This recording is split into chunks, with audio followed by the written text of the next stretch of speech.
바울이 기도를 시작하는 장면을 저희가 지난 시간에 함께 봤습니다. 차디 찬 감옥 바닥에 무릎을 꿇고 바울은 기도를 시작합니다. 그만큼 급하고 중요한 기도를 시작한 거죠. 근데 이 기도는 자기가 얼마나 억울하게 갇혔는지를 호소하며 하나님께서 얼마나 빨리 이 문제를 해결해 주셔야 하는지를 간구하는 내용들로 채워져 있지 않습니다. 사실은 바울이 그런 기도를 해야 맞겠죠. 왜냐하면 억울하게 감옥에 갇혀 있는 거 아니겠습니까? 하늘과 땅에 있는 각 족속에게 이름을 주신 하나님께 구해야 하는 기도라면 그런 것일 겁니다. 그만큼 급한 거죠. 하지만 바울은 에베소 교회 성도들을 위해서 기도를 시작합니다. 어린 교회와 성도들을 위해 당장 무릎을 꿇고 기도하지 않는다면 안 될 것처럼 급하고 그리고 서둘러서 기도를 합니다. 자기 형편 돌아볼 새도 없이 그렇게 기도를 시작했다는 거죠. 근데 기도의 내용을 한번 보시면 급할 게 없는 내용인데 왜 이렇게 하나 싶은 것들입니다. 성령님께서 속사람을 능력으로 강건하게 해주시고 지식을 뛰어넘는 그리스도의 사랑을 깨닫게 해달라는 기도, 하나님의 충만의 정도까지 충만에 이르게 해달라는 기도. 어떻게 들어보면 절박하고 급한 기도 같아 보이지는 않습니다. 무엇보다 이런 기도는 생존과 관련한 기도처럼 보이지 않은 거죠. 생존의 문제와 관계된 기도라면 이런 것 아닙니까? 생계를 여유 있게 유지하고 불편했던 몸의 건강에 청신호가 켜지고 대출 갚을 길이 열리고 아이들이 내 맘처럼 커주는 일들이 말하자면 생존 문제와 관계된 일들일 겁니다. 하나님께서 해결해 주지 않으시면 해결받을 수 없는 구체적인 우리의 문제들이죠. 근데 바울이 급하게 여기며 기도하는 내용은 그것과는 다른, 성도들이 성령에 의하여 속사람이 강건해진다. 하나님의 충만의 정도까지 충만해진다. 이게 내 식탁에 올릴 먹을 것을 마련하는 문제와 그 고민보다 급한 걸까요? 과연 내가 아파 죽을 때 할 수 있는 첫 번째 기도가 될까요? 아닌 것 같습니다. 복음을 전하고 교회 다니라고 이렇게 전도할 때 자주 듣는 얘기가 이런 겁니다. 하나님께서 이 문제 해결해 주면 나 교회 간다. 이런 얘기 자주 듣습니다. 그만큼 내가 생존의 문제라고 여기고 있는 것을 해결해 주실 수 있는 분이 하나님이면 믿겠다는 뜻입니다. 그런 점에서 바울의 기도는 거룩하고 이상적이지만 동시에 막연하고 현실에 뿌리 박혀 있지 않은 것 같은 피상적인 기도입니다. 진부한 기도입니다. 우린 이런 기도에 참 식상해 합니다. 그리고 원래 교회는 그렇게 기도하는 게 맞는가 보다라고 생각합니다.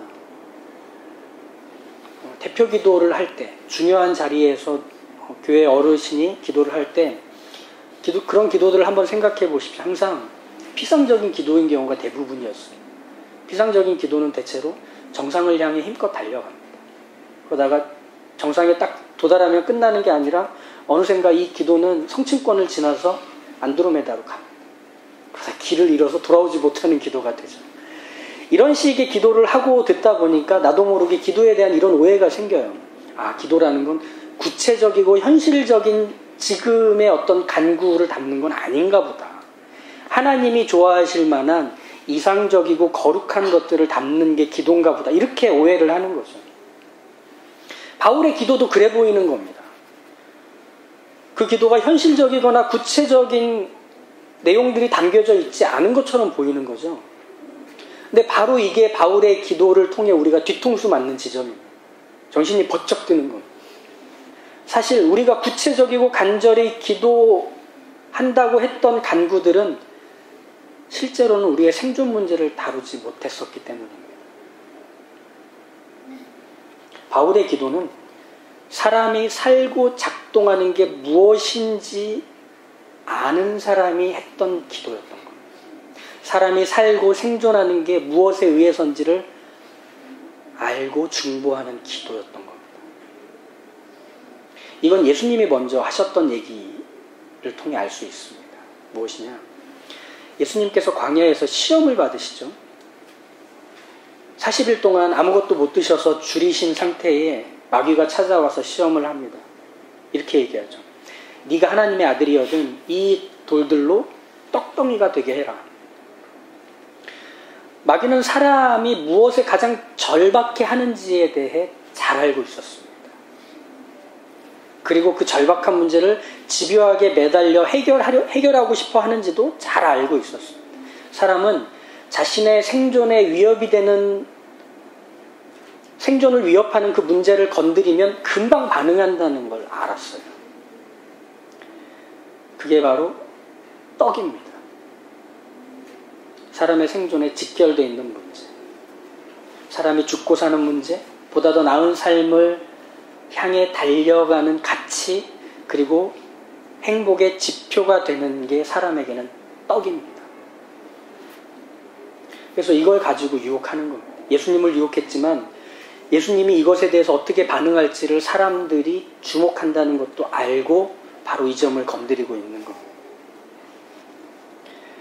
하나님의 아들인 예수님께서 진짜 사람이 되었다면 이 문제에 대해 주목해야 한다. 그래서 이 먹고 마시는 문제를 해결해 주셔야 하지 않느냐, 이렇게 마귀가 예수님을 향하여 도전하는 겁니다. 그래서 이 땅에 왔으니 사람의 생존에 보탬이 되는 이 문제를 해결해내라는 겁니다.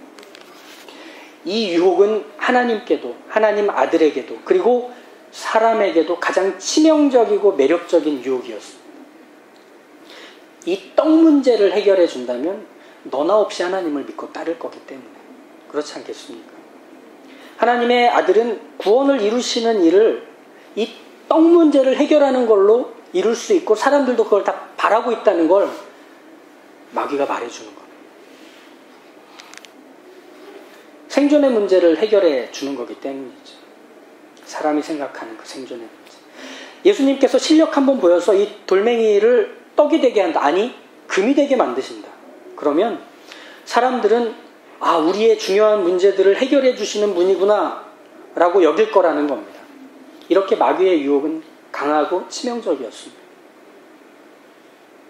하나님은 사람의 생존을 위해 자기 능력을 쏟아 부으시고 아들까지 보내는 하나님으로 여기게 만들라는 유혹이어서 그런 겁니다. 우리도 솔깃하지 않습니까? 근데 여기에 마귀가 노리고 있는 요점이 있습니다. 하나님은 사람을 그렇게 만들지 않았습니다. 하나님의 아들께서는 바로 그걸 알고 계셨던 거죠. 그래서 바로 마귀가 놀라는 대답을 던지시는 겁니다. 사람은 하나님의 입에서 나오는 말씀으로 산다 라고 하는 겁니다. 우리 아이들 창세기 3장 읽었나요? 창세기 3장에서 보면 이런 말씀이 나오죠. 아담과 하와와 뱀에게 하나님이 저주하실 때 아담에게 이렇게 하십니다. 땀을 흘려야만 양식을 손에 쥘 수 있다라는 저주가 내려집니다. 이 말은 뭐냐면 예전에는 노동과 양식이 상관관계가 있지 않았다는 겁니다. 노동을 해야 양식을 얻어 생존 문제가 해결되는 게 사람이 아니었다는 겁니다.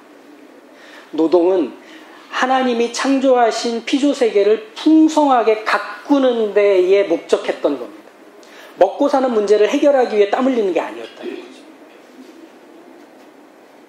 그건 저주예요. 사람이 죄를 지어서 받게 된 저주예요. 땀을 흘려서 양식을 땅에서 얻어내는 걸로 자신의 생존을 해결하지 않으면 안 되는 이게 저주였을 뿐입니다. 그게 모든 사람이 당연하게 살아가야 되는 사람의 원래 모습이 아니었다는 얘기입니다. 근데 우리는 그 안에서 살다 보니까 사람은 그렇게 사는 게 당연한 줄 압니다. 누가 덜 땀 흘리고 많은 걸 얻어내는지에 대한 싸움인 거죠.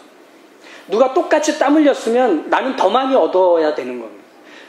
누가 나랑 똑같이 얻었으면 나는 덜 땀 흘렸다고 말해야 되는 겁니다.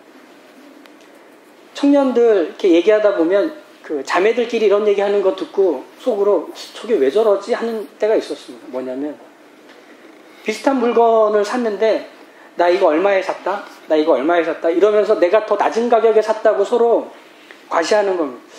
왜 저럴까? 도무지 잘 이해가 안 가는 거였는데, 말하자면 그런 겁니다. 사람이 살아가는 방식이라는 것은 내 생존의 문제를 내가 책임지고 해결해 내는 것을 생존의 문제와 직결하는 건 이 세상의 법칙과 방식이지 하나님이 우리에게 마련해 주신 게 아닙니다. 예수님께 마귀가 하고 있는 것은 바로 이겁니다. 너의 생존의 문제를 하나님은 덜 힘들게 해결해 주실 거야. 이겁니다. 그러면 우리 하나님, 또 우리 예수님은 거룩하고 고급스러운 우리의 이 땅에서의 문제를 해결해주는 자판기 정도로 전락해버리는 겁니다. 하나님도, 하나님의 아들도 힘쓰고 애를 쓰기는 썼는데 마귀가 이긴 꼴이 되는 겁니다. 덜 힘들게 해주는 걸로만, 판을 바꿔내는 게 아니라. 바울은 바로 이 점에서 그의 구원자시며 주인이신 예수님을 따라 사람이 살고 작동하는 게 뭔지를 알고서 말하는 겁니다. 사람은 생존 문제를 스스로 책임져야만 비로소 자유롭고 안심을 얻는 존재가 아니었던 겁니다. 그럼 사람은 어떤 존재냐? 하나님의 입에서 나오는 말씀으로 사는 존재. 어떻게든 자기 입에 오늘을 살 양식을 찾아 넣어야만 사람다운 걸 잃지 않는 존재가 아니라 하나님의 영원전에 계획하시고 약속하신 바로 그걸 성취해 내실 때라야만 사람은 비로소 사람일 수 있다는 것. 하나님이 하나님이셔야만 사람은 사람이라는 것을, 이게 사람이 원래 가진 모습인 겁니다. 사람은 오직 하나님으로 나야만 사람일 수 있다는 것. 바울이 이 얘기를 하는 겁니다. 그래서 하나님이 오셔서 일하시고 가르치시고 도우시고 채우셔야만 사람은 그제서야 사람인 겁니다. 바울은 바로 이렇게 사람이 살고 작동하는 게 하나님으로 인해서라는 걸 떠올리고 기억하며 기도하는 겁니다. 에베소 교회 성도들에게 이 하나님을 통해서라야만 그들이 생존할 수 있다는 걸 알아 어느 자리에서든, 심지어 감옥에 갇힌 상황, 그들이 핍박을 받는 상황, 그들이 아직 성숙하지 못하고 그 주변에 자기들을 둘러싸고 있는 이방 풍속들에 당하고 있는 상황 속에서도 여전히 하나님이 함께 일하시며 하나님이 그들 가운데서 동행하시는 것을 통해서라야만 그들의 생존의 문제는 해결된다는 걸 기억하도록 바울은 기도하고 있는 것. 이게 피상적인 기도일까요? 진부한 기도일까요? 가장 중요하고 절박한 기도인 거죠. 한 성도님께서 이렇게 연락하셨습니다. 목사님, 궁금한 게 있습니다. 저희 아이에게 아침 저녁으로 기도하고 싶은데 어떻게 기도해야 될지 잘 모르겠습니다. 좋은 친구 사귈 수 있도록, 학교에서 열심히 공부하게, 공부한 만큼 성적이 잘 나오게, 아무 탈 없이 오늘도 무사히 잘 지내고 지금처럼 이쁘고 건강하게 자라게 해달라는 그런 기도 한두 번 하니까 바닥납니다. 그렇죠. 우리도 우리 아이들에게 기도할 때, 우리 사랑하는 사람들에게 기도할 때 이 기도들이 반복됩니다. 틀린 기도도 아니고 잘못한 기도도 아닙니다. 근데 우리는 이 바울의 의도를 따라서 우리의 기도도 다시 한번 이 기도에서 배워야 합니다. 하나님께서 내가 사랑하는 사람들, 내가 사랑하는 지체들, 그리고 교회와 넓게는 관계 맺는 이들을 위해 어떻게 기도해야 되는지를 바울의 기도를 통해서 배워야 한다는 거예요. 사람의 생존의 문제와 직결된 기도라는 것은 먹고 사는 문제를 덜 힘들게 해달라는 기도 정도가 아니었다는 것. 하나님이 여기서 일하고 계시다는 것. 그리고 하나님이 나를 책임지시며 하나님께서 주시는 모든 것으로야만 내가 산다는 걸 늘 기억하며 알아가는 그 하루하루가 우리의 생존이라는 겁니다. 우리가 사는 이유라는 겁니다. 우린 그 기도를 하는 겁니다.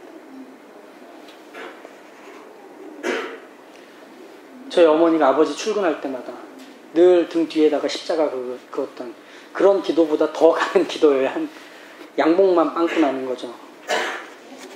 그래서 에베소 교회 성도들의 생존에 관계된 첫 번째 기도가 바로 이것입니다. 성령으로 말미암아 속사람을 능력으로 강건하게 해달라는 기도입니다. 성령으로 말미암아 속사람을 능력으로 강건하게 해달라. 성령님께서는 그리스도인의 속사람을 강건하게 하시려고 그 속에 함께 계십니다. 구약에서는 그 성령님의 일하심이 좀 능력적인 표현으로 자주 등장을 했습니다. 성령이 들어왔다 나갔다 하는 식의 표현들 말이죠. 근데 신약에서는 이제 오신 그리스도로 인해서 성령이 지금부터 영원까지 우리와 함께 계십니다.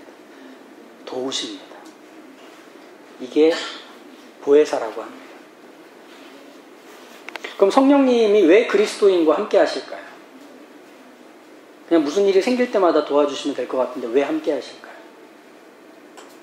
그건 우리의 속사람을 붙드셔야 하기 때문입니다. 우리 속사람은 재밌는 게 피로를 느끼고 정말 자주 무너집니다. 이게 속사람의 특징입니다. 그래서 나 아닌 다른 누군가가 나와 내 속사람을 붙들어주지 않으면, 상시 대기해주지 않으면 속사람은 금방 공중분해가 됩니다. 속사람 얘기를 조금 더 해볼까요? 우리의 속사람은 외부의 유혹이나 공격에 금방 다치고 피로감에 쪄들고 적당한 선에서 타협하려는 경향이 강합니다. 모르셨죠? 이걸 어떻게 하느냐면 겉사람과 속사람을 먼저 비교하고 속사람의 내용들을 우리의 경험적으로 확인하면 됩니다. 먼저 겉사람의 특징은 시간이 지날수록 노쇠해져 간다는 겁니다. 그래서 기력도, 총기도, 피부의 수분도 해가 다르게 뚝뚝 떨어집니다. 회복력이나 면역력도 확 떨어집니다. 날이 지날수록. 그러다 보니 몸은 자꾸 쇠약해지다 보니까 자꾸 이렇게 우리 속에 대한 문제는 그대로 보존되고 지켜갈 거라는 기대를 갖습니다. 그래서 야, 내가 이래봬도 마음은 청춘이야 이렇게 얘기하죠. 이렇게 말하자면 상대적으로 겉사람에 비해 속사람이 쌩쌩해 보인다는 뜻일 겁니다. 그리고 이 속사람에 대한 표현을 우리가 신앙 안에서 자주 쓰는 거죠. 변화된 우리의 내용, 그리고 태도, 방향, 이런 것들을 우리가 곧잘 쓸 때 우리의 열정, 그리고 우리의 어떤 뜨거움, 그리고 우리의 변화된 어떤 진정성 같은 것들을 표현하려고 속사람을 자주 인용합니다. 그래서 하나님의 나라와 의를 위해 시간과 물질과 재능을 쓰려는 그 열정, 어려운 이웃을 돕고 복음을 듣지 못한 이들에게 복음을 전하려 하는 간절함과 진심, 이게 속사람과 관련된 거라고 생각을 합니다. 또 거룩함과 영광을 사모하며 진리를 배우고 그런 삶을 실제로 살아내려는 몸부림, 이게 속사람에게서 일어나는 일이라고 생각합니다. 틀린 건 아닙니다. 맞습니다. 그렇게 속사람에게는 진실함, 뜨거움, 애타하는 것들이 있습니다. 하지만 이런 모습은 상황이 뜻대로 풀어지지 않으면 금방 식습니다. 속사람이 이걸 지속시켜가지는 못합니다. 왜? 속사람에게는 그런 능력이 없거든요. 그러니까 양은 냄비 같아요. 확 달궈졌는데 또 금방 식습니다. 왜냐하면 은혜를 받으면, 깨닫게 되면, 그리고 무언가 외부의 큰 하나님의 자극으로 확 와닿으면 그걸 느끼는 것까지는 속사람이 하는데 그걸로 무엇을 만들어내는 일은 속사람이 할 수 없기 때문이죠. 근데 이런 것들 우리가 경험적으로 어디서 하느냐면 애들 수련회 갔다 온 거 보면 압니다. 수련회 갔다 오면 방방 뛰거든요.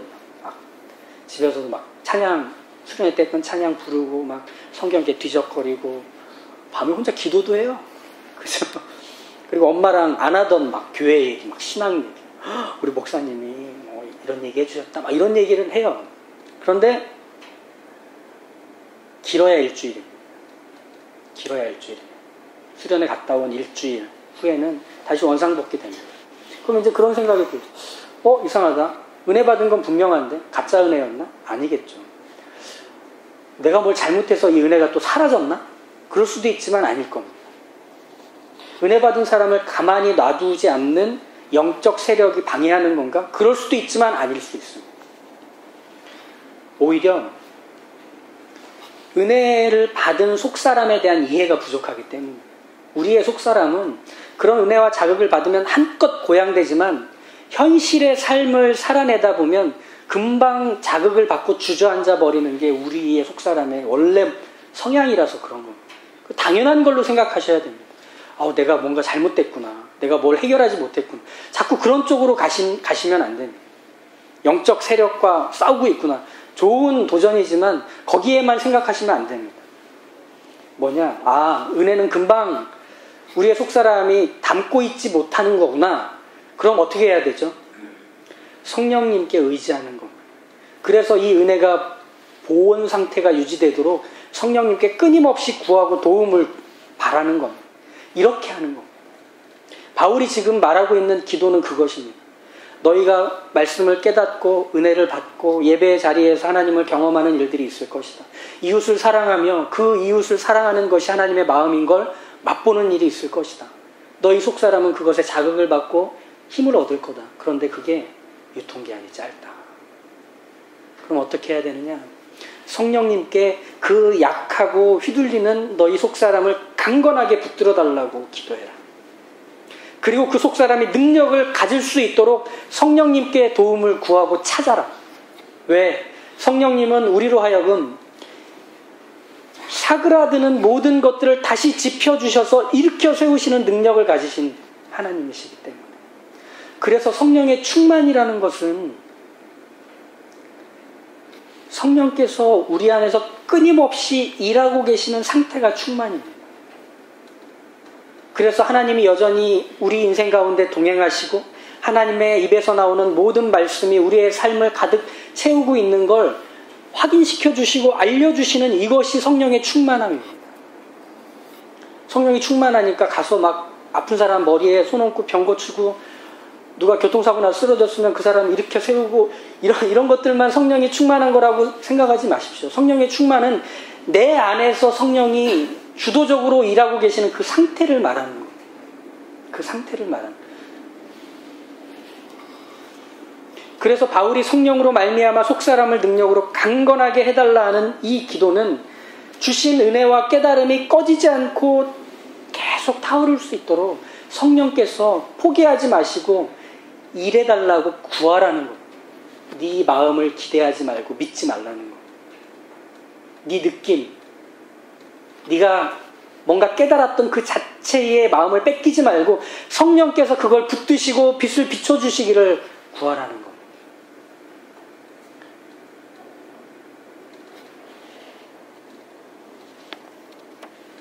고린도후서 4장 16절에서 18절에 이렇게 말씀합니다. 그러므로 우리가 낙심하지 아니하노니 겉사람은 후패하나 우리의 속은 날로 새롭도다. 우리의 잠시 받는 환난에 경한 것이 지극히 크고 영원한 영광에 중한 것을 우리에게 이루게 함이니 우리의 돌아보는 것은 보이는 것이 아니요 보이지 않는 것이니 보이는 것은 잠깐이요 보이지 않는 것은 영원함이니라. 우리는 생존의 문제에 금방 반응한다고 했습니다. 우리가 배우고 우리가 알고 있는 그 생존의 문제 말이죠. 그런데 이 보이는 것은 잠깐이면 지나가는 것이라. 그럼 우리가 영원한 그리고 풍성한 완성된 그것을 우리의 삶의 자리에서 계속 보며 그 가치와 무게를 알고 그것을 우리의 인생을 통해 얻어내기 위해선 방법은 한 가지뿐이라는 거예요. 성령께서 우리에게 찾아오셔서 그것이 무엇인지를 비춰주셔야만 한다는 겁니다. 마치 이것과 같아요.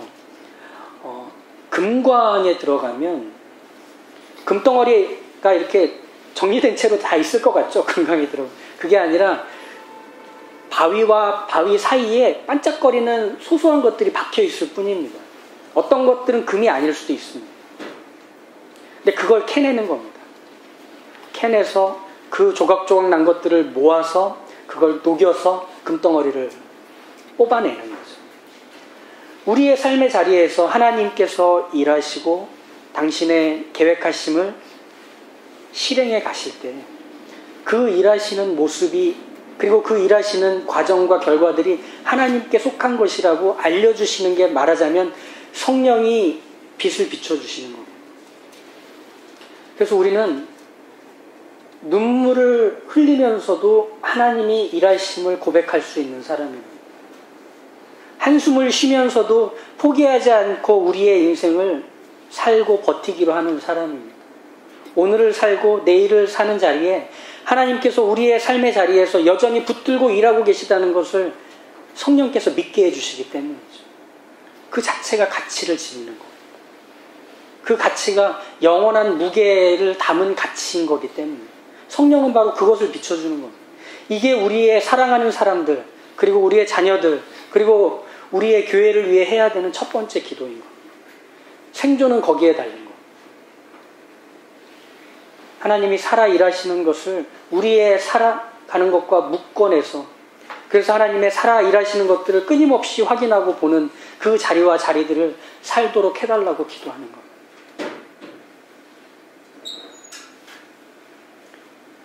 딸내미가 이렇게 엄마한테 얘기하는 거죠. 엄마, 나 오늘 학원에서 모의고사 봤는데 성적이 내 뜻대로 안 나왔어. 감기 기운이 있어서 시험 잘 못 본 것 같아. 너무 억울해. 답답해. 괜찮아. 거기서도 하나님 일하고 계시잖아. 엄마는 하나님이 우리 딸이 시험 봤던 자리에도 함께 계셨다는 거 믿고 그 결과를 받은 자리에도 함께 계셨다는 거 믿어. 엄마 딸이 그 자리에서도 함께 계시는 하나님을 볼 줄 알았으면 좋겠어. 그렇다고 다음에도 이 성적 받아오면 밥은 없다. 그게 바로 우리가 우리의 자녀의 생존을 걸고 기도하는 겁니다. 성령의 충만함이란 바로 그것을 얘기하는 거죠. 이렇게 하나님께 그의 생존을 맡겨드리는 기도를 할 줄 아는 사람이야말로 그 사람은 사랑하는 사람이지 않겠습니까?